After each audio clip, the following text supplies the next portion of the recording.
ಅಡುಗೆ ಅನಿಲದ ಅನಿಶ್ಚಿತತೆಯಿಂದ ಕರಾವಳಿ ಪ್ರವಾಸೋದ್ಯಮಕ್ಕೂ ಕೂಡ ಭಾರಿ ಹೊಡೆತ ಬಿದ್ದಿದೆ. ಕಡಲ ತೀರ ಪ್ರದೇಶಗಳ ಹೋಟೆಲ್ ರೆಸಾರ್ಟ್ಗಳಲ್ಲಿ ತಂಗೋದಕ್ಕೆ ಬಯಸುವ ಪ್ರವಾಸಿಗರು ಈಗ ಹಿಂದೇಟು ಹಾಕ್ತಿದ್ದಾರೆ. ಇಷ್ಟಪಟ್ಟು ತಿನ್ನೋದಕ್ಕೆ ಬರುವ ಮೀನಿನ ಖಾದ್ಯಗಳ ಅಲಭ್ಯತೆ ಇದಕ್ಕೆ ಕಾರಣ ಆಗಿದೆ. ಯುದ್ಧದ ಪರೋಕ್ಷ ದಾಳಿ ಕರಾವಳಿ ಪ್ರವಾಸೋದ್ಯಮದ ಮೇಲೂ ಉಂಟಾಗಿದೆ. ಯುದ್ಧದ ಎಫೆಕ್ಟ್ ಕರಾವಳಿ ಹೋಟೆಲ್ ಉದ್ಯಮ ತಂಡ ಹೊಡೆದಿದೆ. ಹೋಟೆಲ್ ರೆಸಾರ್ಟ್ಗಳಿಗೆ ಸಿಲಿಂಡರ್ ಸಿಗದೆ ಮಾಲೀಕರು ಪರದಾಟ ನಡೆಸ್ತಾ ಇದ್ದಾರೆ.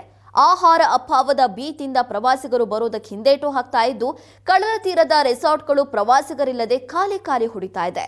ಸಿಲಿಂಡರ್ ಇಲ್ಲದೆ ಡೋಲಾಯಮಾನ ಸ್ಥಿತಿಯಲ್ಲಿವೆ ಹೋಟೆಲ್ಗಳು. ಒಂದೆಡೆ ಮೀನುಗಾರಿಕೆಗೂ ಕೂಡ ಹೊಡೆತ ಬಿದ್ದಿದೆ, ಮತ್ತೊಂದೆಡೆ ಕರಾವಳಿ ಆರ್ಥಿಕತೆಗೂ ಕೂಡ ಹಾನಿಯಾಗಿದೆ.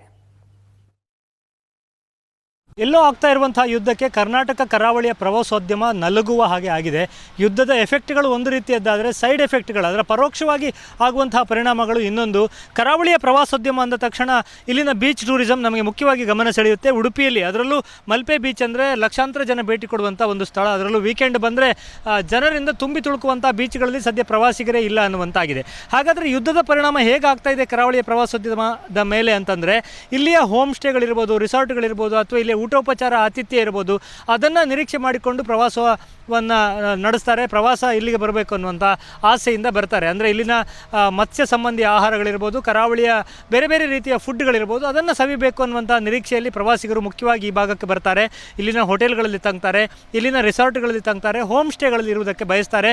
ಈಗಿನ ಬಿಸಿಲಿನ ವಾತಾವರಣದಲ್ಲಿ ಇಲ್ಲಿನ ಹೋಮ್ ಸ್ಟೇಯಲ್ಲಿ ಇದ್ದುಕೊಂಡು ಒಂದು ಪ್ರವಾಸೋದ್ಯಮವನ್ನು ಎಂಜಾಯ್ ಮಾಡೋದಕ್ಕೆ ಜನ ಬಯಸ್ತಾರೆ. ಆದರೆ ಈ ಒಂದು ಯುದ್ಧದ ಸನ್ನಿವೇಶದ ನಂತರ ಅಡುಗೆ ಅನಿಲದ ಪೂರೈಕೆ ಏನು ಸ್ಥಗಿತಗೊಂಡಿದೆ, ಇದರ ಪರೋಕ್ಷ ಪರಿಣಾಮಗಳು ಇಲ್ಲಿನ ಟೂರಿಸಂ ಮೇಲೂ ಆಗಿದೆ. ಇಲ್ಲಿನ ಹೋಟೆಲ್ಗಳಿರ್ಬೋದು, ಇಲ್ಲಿನ ರೆಸಾರ್ಟ್ಗಳಿರ್ಬೋದು, ಅಥವಾ ಬೇರೆ ಬೇರೆ ರೀತಿ ಆಹಾರ ಉದ್ಯಮ ಏನಿದೆ. ಉಡುಪಿ ಅಂದರೆ ಉಡುಪಿಯ ಆಹಾರವೇ ಬಹಳ ಫೇಮಸ್ ಇರುವಂಥದ್ದು. ಉಡುಪಿ ಹೋಟೆಲ್ಗಳು ಜಗತ್ ಪ್ರಸಿದ್ಧ. ಆದರೆ ಉಡುಪಿಯ ಹೋಟೆಲ್ಗಳು ಕೂಡ ಜನರ ಪ್ರಮುಖ ಆಕರ್ಷಣೆಯ ಕೇಂದ್ರಗಳು. ಸೊ ಇಲ್ಲಿ ನಿರೀಕ್ಷಿತ ಆಹಾರಗಳು ಸಿಗ್ತಾ ಇಲ್ಲ ಅನ್ನುವಾಗ ಅಡುಗೆ ಅನಿಲದ ಸರಬರಾಜಿನಲ್ಲಿ, ಅದರಲ್ಲಿ ಕಮರ್ಷಿಯಲ್ ಸಿಲಿಂಡರ್ಗಳ ಸರಬರಾಜಿನಲ್ಲಿ ವ್ಯತ್ಯಯ ಆದ ನಂತರ ಹೋಟೆಲ್ಗಳಲ್ಲಿ ಬಯಸಿದ ಆಹಾರಗಳು ಸಿಗ್ತಾ ಇಲ್ಲ.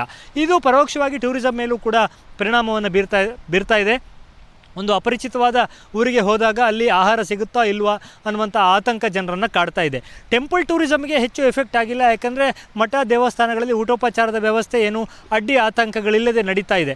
ಅದನ್ನು ಬರುವಂಥ ಪ್ರವಾಸಿಗರು ಗಮನಿಸಿಕೊಂಡು ಬರ್ಬೋದು. ಊಟೋಪಚಾರಕ್ಕೆ ಟೆಂಪಲ್ಗಳನ್ನು ಆಶ್ರಯಿಸಿ ಸಂತೋಷ ಪಡೋದಕ್ಕೆ ಬೀಚ್ಗಳಿಗೆ ಬರ್ಬೋದು. ಆದರೆ ಬೀಚನ್ನೇ ಅವಲಂಬಿಸಿರುವಂಥ ಆಹಾರೋದ್ಯಮ ಸಂಪೂರ್ಣ ಕುಸಿತ ಆಗುವುದರಿಂದ ಸಹಜವಾಗಿಯೇ ಇದು ಪ್ರವಾಸೋದ್ಯಮದ ಮೇಲೂ ಎಫೆಕ್ಟ್ ಆಗ್ತಾ ಇದೆ. ಹೊರ ಊರು, ಬಹಳ ದೂರದ ಊರುಗಳಿಂದ, ಹೊರ ರಾಜ್ಯಗಳಿಂದ, ಹೊರ ದೇಶಗಳಿಂದ ಬರುವಂಥ ಪ್ರವಾಸಿಗರು ಬರಬೇಕಾ ಬೇಡವಾ ಅಂತ ಎರಡೆರಡು ಬಾರಿ ಆಲೋಚನೆ ಮಾಡುವ ರೀತಿ ಆಗಿದೆ. ಇದರಿಂದ ಇಲ್ಲಿನ ಸೈಂಟ್ ಮೇರೀಸ್ ದ್ವೀಪ ಇರ್ಬೋದು, ಮಲ್ಪೆ ಬೀಚ್ ಇರ್ಬೋದು, ಅಥವಾ ಕರಾವಳಿಯ ಬೇರೆ ಬೇರೆ ಬೀಚ್ಗಳಿಗೆ ಬರುವಂಥ ಪ್ರವಾಸಿಗರ ಸಂಖ್ಯೆಯಲ್ಲಿ ಗಣನೀಯವಾಗಿ ಇಳಿಮುಖ ಆಗ್ತಾ ಇರುವುದನ್ನು ನಾವು ನೋಡ್ಬೋದು. ಒಟ್ಟು ಕರಾವಳಿಯ ಆರ್ಥಿಕತೆಗೆ ಯುದ್ಧದ ಸನ್ನಿವೇಶ ಬೇರೆ ಬೇರೆ ರೀತಿಯಲ್ಲಿ ಎಫೆಕ್ಟ್ ಮಾಡ್ತಾ ಇದೆ. ಅಂದರೆ ಮೀನುಗಾರಿಕೆ, ರಫ್ತಾಗುವಂಥ ಮೀನುಗಳು ಕೂಡ ಈಗ ಒಂದು ರೀತಿಯಲ್ಲಿ ಕಡಿಮೆ ಆಗ್ತಾ ಇದೆ. ಮೀನಿನ ರಫ್ತಿನ ಮೇಲೂ, ಅಂದರೆ ಮುಖ್ಯವಾಗಿ ಮಧ್ಯಪ್ರಾಚ್ಯ ಭಾಗಕ್ಕೆ, ಅರಬ್ ಕಂಟ್ರಿಗಳಿಗೆ ಇಲ್ಲಿಂದ ಮೀನು ರಫ್ತಾಗ್ತಾ ಇತ್ತು. ಅದು ಒಂದು ರೀತಿಯ ಹೊಡೆತವನ್ನು ಕೊಟ್ಟರೆ, ಪ್ರವಾಸೋದ್ಯಮ ಮತ್ತೊಂದು ರೀತಿಯ ಹೊಡೆತವನ್ನು ಕೊಡ್ತಾ ಇದೆ. ಪ್ರವಾಸಿಗರ ಸಂಖ್ಯೆಯಲ್ಲಿ ಸಾಕಷ್ಟು ಇಳಿಮುಖ ಆಗ್ತಾ ಇರುವುದನ್ನು ಕೂಡ ನಾವು ಗಮನಿಸಬಹುದು. ಪ್ರವಾಸೋದ್ಯಮವೇ ಉಡುಪಿ ಜಿಲ್ಲೆಯ ಆರ್ಥಿಕತೆಯ ಜೀವಾಳ, ಮೀನುಗಾರಿಕೆ ಮತ್ತು ಪ್ರವಾಸೋದ್ಯಮ. ಇದಕ್ಕೆ ಹೊಡೆತ ಬಿತ್ತು ಅಂದರೆ ಒಟ್ಟು ಕರಾವಳಿಯ ಆರ್ಥಿಕತೆಯ ಮೇಲೆ ಇದು ಪರೋಕ್ಷ ಪರಿಣಾಮವನ್ನು ಬೀರುತ್ತೆ ಅನ್ನುವಂಥದ್ದನ್ನು ಯಾರು ಕೂಡ ಅರ್ಥ ಮಾಡ್ಕೋಬೋದು. ಸೊ ಯುದ್ಧದ ಪರೋಕ್ಷ ಪರಿಣಾಮಗಳು ಈ ರೀತಿಯಲ್ಲಿ ಉಡುಪಿ ಜಿಲ್ಲೆಯನ್ನು ಕಾಡ್ತಾ ಇದೆ. ಉಡುಪಿಯಿಂದ ಕ್ಯಾಮ್ರಾಮನ್ ಹರೀಶ್ ಜೊತೆಗೆ ಶಶಿಧರ ಮಾಸ್ತಿಬೈಲು, ಏಷ್ಯನ್ ಸುವರ್ಣ ನ್ಯೂಸ್.